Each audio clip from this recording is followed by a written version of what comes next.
जेवायला बसला होता आल्याच्या नंतर त्याला एकदम असा झटका आला आणि एकदम पडूनच राहिला, पण 18 तास एकच जागेवर पडून राहिला, एकच बाजूला. त्याच्यामुळे त्याचा पूर्ण आवाज पण गेला आणि जागेवरच हे झालं. नंतर हॉस्पिटलमध्ये गेलं, कुठल्या हॉस्पिटलमध्ये हे सगळीकडे नेलं मी त्याला, पुण्यापासून जिथे जिथे कोण बोललं ना तिथे तिथे त्याला मी नेलं. KM वाल्यांनी डायरेक्ट सांगितलं की तो कोमातच जाईल म्हणून. नंतर थोडासा ठीक झाला, म्हणजे आणल्याच्या नंतर एवढा मोठा माणूस उचलणार, मी एकटीच आई, म्हणतात मुलगी होती, मग जावई होते, हे डॉक्टरकडे न्यायचे, पण त्याला काहीही नव्हतं. पण KMचे डॉक्टर म्हणाले की आम्ही गॅरंटी नाही देऊ शकत असं.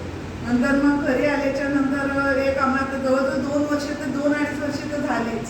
नंतर मग त्या एक माझ्या गावाला येतात, त्या मला म्हणाले की तुम्ही ताई थेरपीला घेऊन जा. नंतर KM मध्ये पण मी त्या डॉक्टरला विचारलं, तशी डॉक्टरनी चांगली होती, ती म्हणायची आंटी मैंने आपको क्या बोलूँ, मैं आपको कुछ बोल नहीं सकती, इतना आपके बेटी की उम्र है, ऐसा वैसा बोलायला लागली. ती बोली आंटी अगर आपको जमता है तो फिजियोथेरेपी में देखो. मैं बोला मेरे पास जितना पैसा था उतना सब मैंने उसके पीछे लगाया, अभी मेरे पास पैसा ही नहीं है. तेव्हा ते माझ्या गावाले म्हणाले की तिथे असं असं आहे म्हणून घेऊन जा.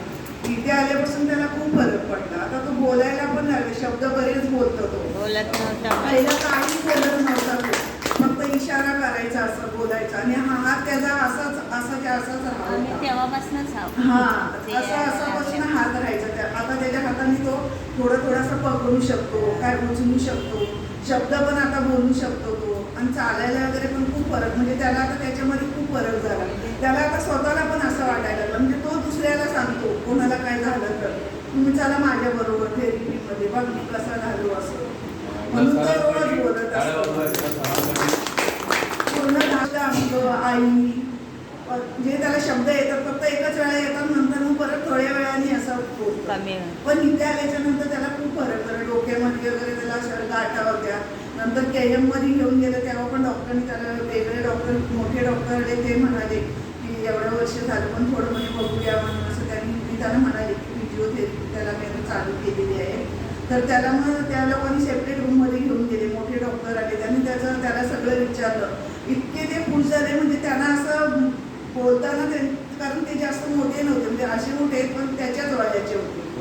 त्याला अक्षरशः म्हणजे त्या डॉक्टरला त्याला बघून रडायला आलं आणि मला बघून रडायला आलं की तुमचा एवढा तरुण मुलगा असं झाल्यामुळे तुम्हाला किती म्हणे त्रास झाला असेल आई. म्हटलं हो. मग त्याला जे जे काय विचारलं त्यांनी, आई शब्द, पाटील, असं म्हणजे तुला जे कुठले शब्द येतं, गाणं म्हणून दाखवायचे.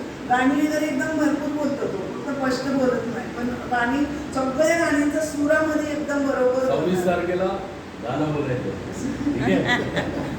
त्याच्यामुळे माझ्या मुलाला म्हणजे खूपच फरक पडला, आणि आता त्याला स्वतःला सुद्धा असं वाटतं की मी होईन चांगला, म्हणजे असं. त्याच्यामुळे डॉक्टरांचं खूप खूप धन्यवाद की माझ्यासाठी, म्हणजे माझ्या मुलासाठी एवढं असं त्याच्यामुळे कारण माझं एकूण तर एकच मुलगा आहे आणि कोणाचं माझ्याकडे सपोर्ट नाही आहे. ज्यांनी मला रस्ता दाखवला त्यांना पण धन्यवाद, डॉक्टरांना पण धन्यवाद, रसिकाला पण धन्यवाद.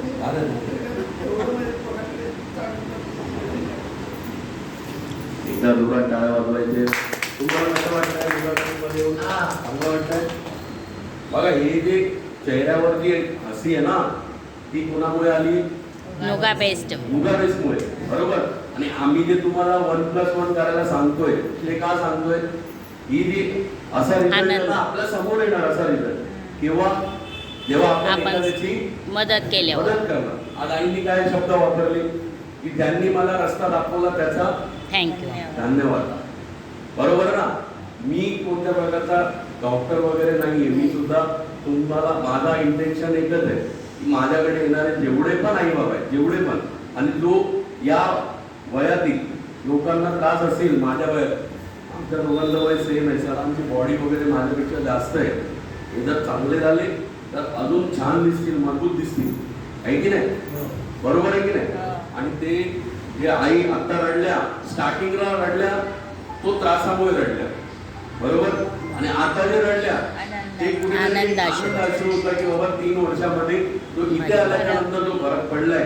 आणि केम मध्ये एवढ्या मोठ्या डॉक्टरांनी जर सरांना सांगितलं असेल की बाबा ही थेरपी काय करा, कंटिन्यू ठेवा, याचा अर्थ आपली थेरपी चांगली चांगली आहे की नाही? चांगली आहे. खूप चांगली आहे. स्वतः सर उलवेवरून एकटे येतात इकडे. आता जर आई येत असेल मध्ये तर एकटे जायचे, कारण की आईकडे तेवढा टाइम नसेल, काम वगैरे असतील तर ते एकटे यायचे, एकटेच जायचे, तो एकटाच येतो, कामाला जातात. एकटे यायचे आणि एकटे जायचे. पण आता बघा, माझा मी खरं सांगतो मनापासून की माझा मोटिव्ह एकच आहे की मला तुमच्या सगळ्यांच्या चेहऱ्यावर जसं सर असले तसं मला फक्त स्माईल आणायचं, हा माझा मोटिव्ह. पण त्यासाठी आपल्याला काय करावं लागेल? एकमेकांची काय करायची? मदत करायची. हे मदतीचं फळ आहे. आज पाटण्याईंनी यांना सांगितलं, सविता पाटण्याईंनी यांना सांगितलं, आणि आज सविता पाटण्याई जे आहेत त्या खरंच खूप हेल्प करतात दुसऱ्यांची. आपली इथे आहेत का?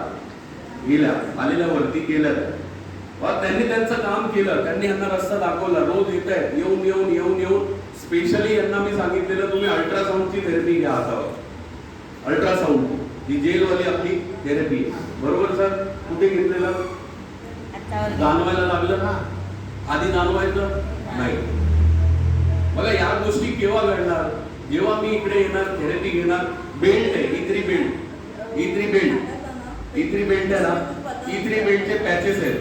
पॅचेस इकडे लावले, व्हायब्रेट होणार, बरोबर? यांनी लावलाय, वापरलाय. मी असंच नाही बोलत आहे तुम्हाला वापरायला, यांनी वापरलाय म्हणून ह्यांच्यामध्ये तो रिझल्ट आलाय. समज नाही? आया समज नाही?